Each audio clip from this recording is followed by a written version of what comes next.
Good afternoon. It's lovely to see you all here. Thank you for coming. Helen and I are going to have a free-ranging conversation this afternoon, but I'd love to ask, first of all, well, actually, this isn't a question, it's a statement, but your work talks so beautifully about how nature and kind of actually deep obsession with it, obsession's the important bit for me, I think, in many ways, rather than the nature, can be healing in a difficult time. I don't know how many people will have read your book, so maybe you can outline it. Tell the story. So I've always been obsessed with nature. I was a strange child who went out there and was catching insects and lizards and bringing snakes home, you know, that kind of child, climbing trees. And I was also a falconer, and any of you knows it's an incredibly ancient art, thousands and thousands of years old, which is this partnership between a person and a bird of prey. And I'd been a falconer for years. I got out of it. I was a historian of science at the University of Cambridge. And then my beloved father died very suddenly, and I decided that the way I would deal with my overwhelming grief is to train one of the most difficult birds of prey in the world, a goshawk, which has kind of got this reputation as this kind of murderous Christopher Walken-like bird of prey. So I locked myself away, trained this hawk, became very feral, and I would go out and watch this hawk hunting, and you know, I became more and more wild until I realized that I had got lost in nature. So I think this is one of the things that I feel very strongly about. There are many, many ways in which nature is a salve to human hurt and grief. Yeah. I knew I couldn't tame grief, but I knew I could tame a hawk, which is partly why I did it. It was a great distraction. But there are ways of getting lost in nature that actually, for me, I went too far. I'm very good at going too far. You came back again, it's okay. Yeah, I came back again. So that's my story. So it's about basically it's not like I was sad and I got a cat and then I was happy again. It was much more complicated than that. And being with this hawk as she hunted was a really interesting way of seeing the real kind of, it was an education in life and death, basically, you know, watching this natural event. So it's a really fascinating thing. And you also, nature is extremely important to you in your own kind of practice.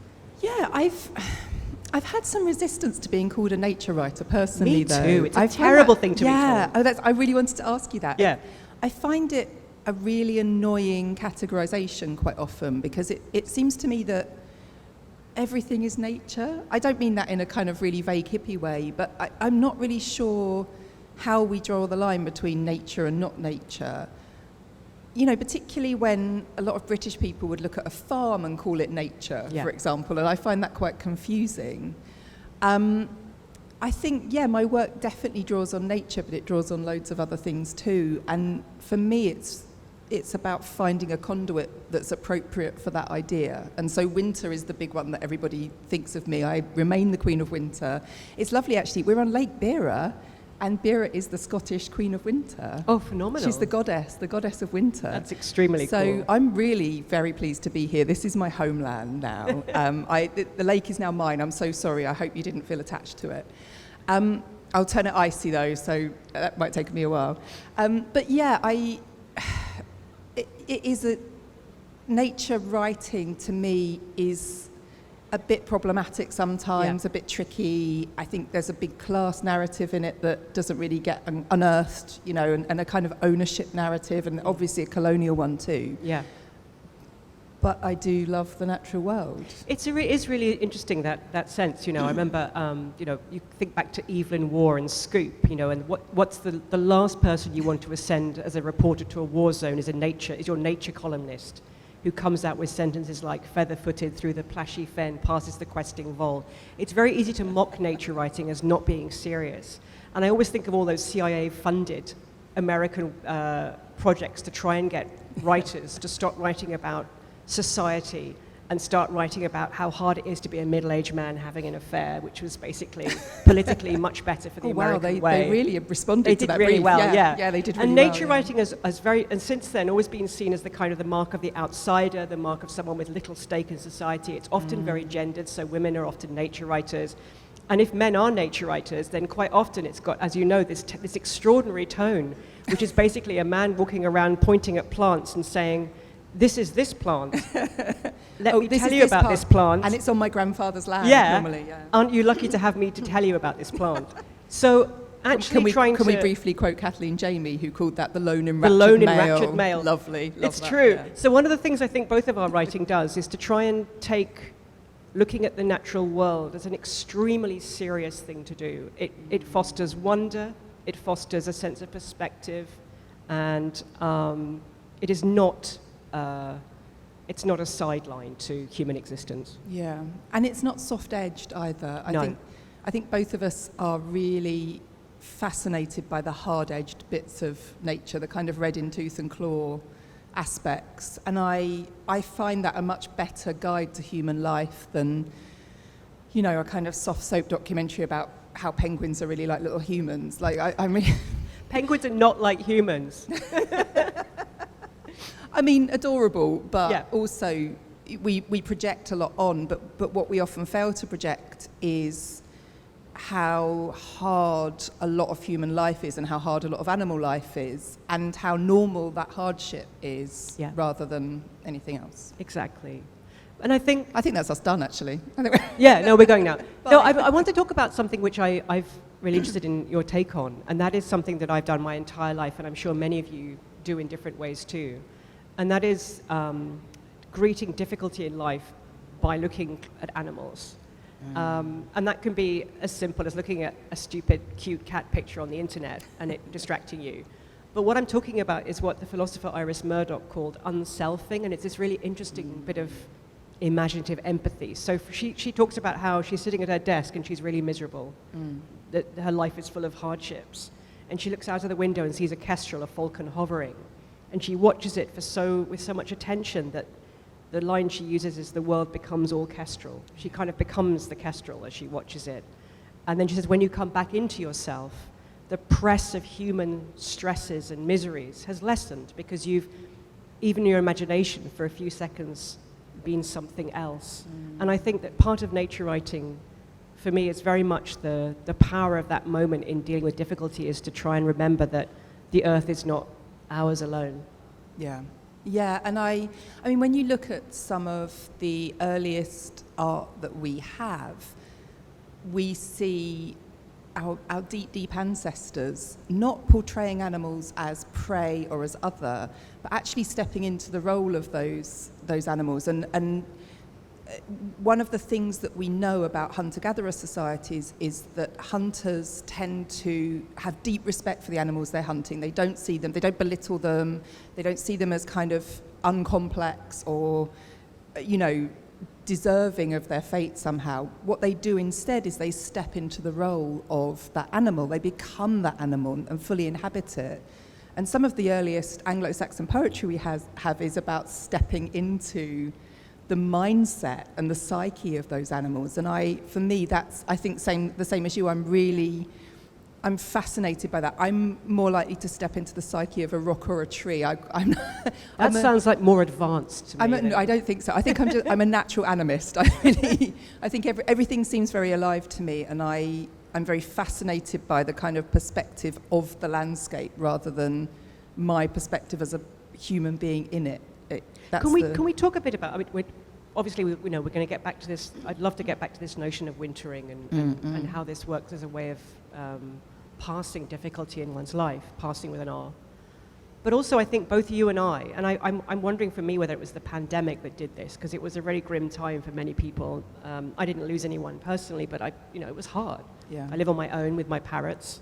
I am the village eccentric. And it was very isolating. And after that, I remember I have been thinking quite a lot about more spiritual aspects of connecting with place. And I feel that this is something you also have been feeling. Oh, absolutely, yeah. Can you take me through how that's Well, in fact, developed for you? that's when I came to write Enchantment, my most recent book, because actually it was that pandemic moment and thinking about,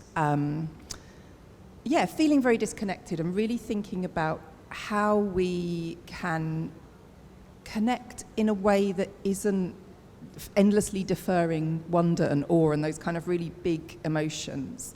I felt when I first started thinking about the subject, I was first trying to write about humility, And I ended up in conversation with a few different people who say apparently humility is the unsolvable problem to write about, because the minute you start writing about it, you become unhumble and you. Oh, that's true. Yes, I sat down and humbly considered wrote a book for all of you to read because my opinion is important. Yeah, that's like people who they say they've been cancelled and they have headline articles about being cancelled in large newspapers, and it suddenly becomes very lucrative for them. Yeah. So actually then humility, I moved on to this idea of awe and how we can experience it. And my immediate thought was, I must go up a mountain. I've never once thought I must go up a mountain in my life This is what nature writing does to a soul. It does. You think, if I need to experience awe, I've got to climb a bloody mountain. That's what you've got to do. There's a joke in nature writing that, everyone wears a little bracelet saying, what would Robert Macfarlane do? And I think that was my what would Robert Macfarlane do moment. Did you go up a mountain? No, it was the pandemic. I couldn't even leave my road. And I had a massive sulk about that, first of all, and marched around the house saying, I just can't do anything, it's impossible. And then I realised how ridiculous that is, that actually what I do best is talk about connection to the mundane, to very minute things, and go deep into them. And that I think that's very democratising. I had this moment, exactly the same moment with the pandemic, with this notion. There was a lot of people talk about how, you can't go to the city, but you can find yourself you go out to the wild. And I got really angry. I'm like, a lot of people living in the middle of cities who can't just go out into a mountain. So I was like, how do you encounter the wild? How does the wild refresh you and re-energize you and give you some soul during the pandemic if you can't travel? And I'm a terrible housekeeper, and my house is full of spiders. And I remember looking above my oven, there was a spider looking after her eggs. I'm sorry if any one of you have a phobia. I'm going to have to talk to you about that in a second. Yeah. I was thinking, okay, so what would it be like to be that spider? Does this house belong to this spider as much as it belongs to me? What does the spider see? What does the spider need? What does the spider feel? And all those questions made my world bigger. Yeah. And they made my world wilder, and not in a minor way, So I think that for me was a very important part of the process of. Yeah, absolutely. And I do think, it's really interesting coming here, because the first thing I said to you when I met you yesterday was, have you seen the bats? And I've realised that to Sri Lankans, the bats are completely uninteresting. They're so ordinary. And yet if I were in that kind of traditional travel or nature writing mode, I would write about the bats. But my perspective on the bats is actually really dull, because it is the perspective of someone who doesn't know them. It's exoticizing those bats, where the more interesting perspective on them is how ordinary they are. Mm-hmm. And I think I'm really learning the importance of the everyday. I want to talk about spiders. We're talking about spiders, people, sorry. Well, just to own my perspective, I have always been a terrible arachnophobe. Okay. Until the last year. What happened? My husband got cancer. Oh, love. And weirdly, I felt like I was visited by a plague of spiders. They just arrived in my house. It felt like an almost magical process. It's somehow connected with. I think ultimately he wasn't secretly removing them before I could get a sight. No, that's more. Yes. I think that's to be blunt, your husband has stopped moving the spiders. But in my kind of magical thinking at the time, I felt like the spiders were kind of visiting me. And I began to make that shift into seeing from the perspective of the spider. Well, first of all, I realised that most spiders you'll see are female, which had never occurred to me before. And then I saw them as slightly creatures of the other world who cross between two places. Mm-hmm. How have 15 minutes gone already? We're going to need 3 hours, I'm so sorry. But then I saw them as creatures that spanned absences. This kind of incredible... Oh, the web thing, this weaving. This kind of spanning work that they do, and this kind of finding shape in absence. And then really I started to kind of love them. Yeah. I'm still not sure what to do with them. No, it's definitely a good first step. And I think also that that movement that you made there, looking at the metaphorical nature of spiders, is something that was a wonderful line from the art critic and culture critic John Berger, who says that animals are good to think with. There are so many metaphors, there are so many meanings you can pull over, centuries and millennia of human interactions with animals, that when we think about anything, quite often we think about animals as a way of doing that. Yeah. And I think that, it's quite easy to sort of think, oh, we're talking about animals again, but actually they are the way we have structured our lives for so many thousands and thousands and thousands of years, and actually it's not in an insignificant way of thinking about anything. Yeah. It's to think through animals. Have you read the David Abrams book, The Spell of the Sensuous? I have not. It's not very well known in the UK. It was quite a big book in the US, and it's about animal intelligence as something that about us as kind of co-evolved intelligences with not just, we talk about being co-evolved with dogs, for example, but actually with a whole planet of multiple intelligences, and what a loss that is if we begin to lose it. So I think you'd love it anyway. I think you'd all really enjoy it if you fancy it. No, true, definitely. And I think that's one of the griefs we talk about, is that, it's taken me a long time to realize that, I just sort of had begun to think that losing animals, losing biodiversity was as natural a part of getting old as getting grey hair, but actually it's not, of course. It's, we are living in a time of grief, and they're not necessarily just human griefs. We're watching the thinning and quietening of the world around us. How do you deal with that or do you? I don't quite often. I'm in denial about it. But yeah, I don't think I do deal with it, actually. I'm ruminating it all the time, and I think there's an aspect for me that there is something that we can save, which is our connection with our own landscapes. Yeah. And really getting to know deeply how our landscapes behave, and I think few British people really do that anymore. You know, to know your geology, for example, to know your local weather systems. I find that very, very important as I get older, and it really surprises me how long it took to make that connection. Local knowledge is very important. I think. It's really important. To know where your watershed is. What's your river watershed? I think probably people, would be good finding that. Before we take questions, I want to ask you about the film that's just been made of your book, because it would be so easy to skip that. I can't believe you're talking about this. Yeah, I'm just dropping it in here. What was the process like? How does it feel? Yeah, it's very weird. So they've made a film. What's the ontology of having a film made of your book? I wrote this book about training a hawk after my father died, and then it's just been made into a film with Claire Foy playing me, the Queen herself. And it was very funny. I didn't have much to do with the film. I already told my story, and I wanted someone else to tell the story, a different way. I can't tell it twice, and I'm not a filmmaker. So this beautiful director, Philippa Lothorpe, we had all these amazing stars. Brendan Gleeson plays my dad. My mum was like, he's nothing like your father. I'm like, he's an actor, Mum. Brendan Gleeson is now your dad. I know. So Claire Foy had a Zoom with me just before the film began to be filmed, and it was so funny. She came on screen and she started talking to me, and after about a minute, I'm like, oh, wow, she's just like me. She's exactly like me. And it took me quite a while to realize that she was acting, and she was just finessing her performance with me. She's amazing. She's a lovely person, too. So she was absorbing herself in. Yeah, she was perfecting her performance. It's a really beautiful film, though, and I think, if it comes out here, then, go and have a cry. It's about dads and children, losing dads and enormous great hawks. And Claire was an amazing falconer. So thank you for asking about that. I'm still quite shy about it. It seems really bizarre to have a film made of your life. It's a little bit weird for one's ego. Yeah, I bet that's quite strange. But wintering, please tell me about your notion of what's this notion that wintering is it's a intrinsic part of human life, that you have to go through these periods of darkness. Yes, that's right. I mean, it's interesting to talk about winter here, because winter to me means something entirely, like much more extreme, that extreme shift of the seasons. And I think wintering is a deeply Northern European perspective, and it's always quite important to say that. But I think the truth beneath it, that humans are fundamentally seasonal, and that it's really normal for us to have dark times of life, and that they're not any kind of indication of failure.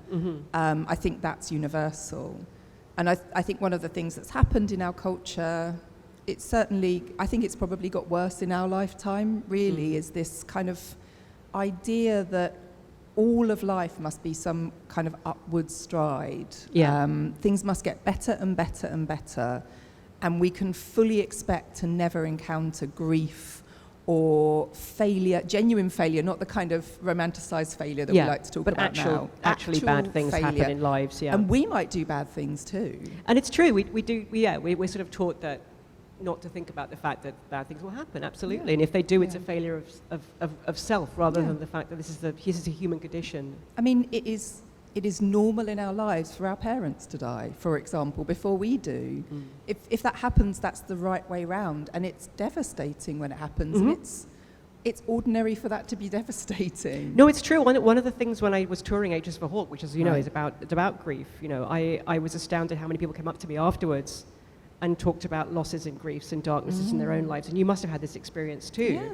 And I think as writers, one of the things that I think I did without knowing, and I think you must have done with or without knowing, is to open up a space for people to experience things that they often feel that they've gone through with them. Well, you quite were one of alone. the first people to really trigger that conversation about grief, actually, in our generation, for sure. Ooh, don't know how I feel about that. Yeah, you're the grief person I'm now. the grief person. I must admit, many years ago, I can't believe I'm telling the audience this, but I was at a party in London full of very hippie people, and there was a man there who was on LSD, and he came up to me, he looked me in the eyes, and I was like, hello? And he said, I know you. You're the death goddess. And I'm like, no, I'm not. I'm not. Oh, wow. It was very scary. Actually, I wouldn't mind that No, at no, all. that's quite cool. Quite like that. So, I'd be like, yes. Sorry, I we've am. had a lovely conversation, and we are be delighted if anyone has any questions Yes, about sorry. literally anything, except I can't do maths.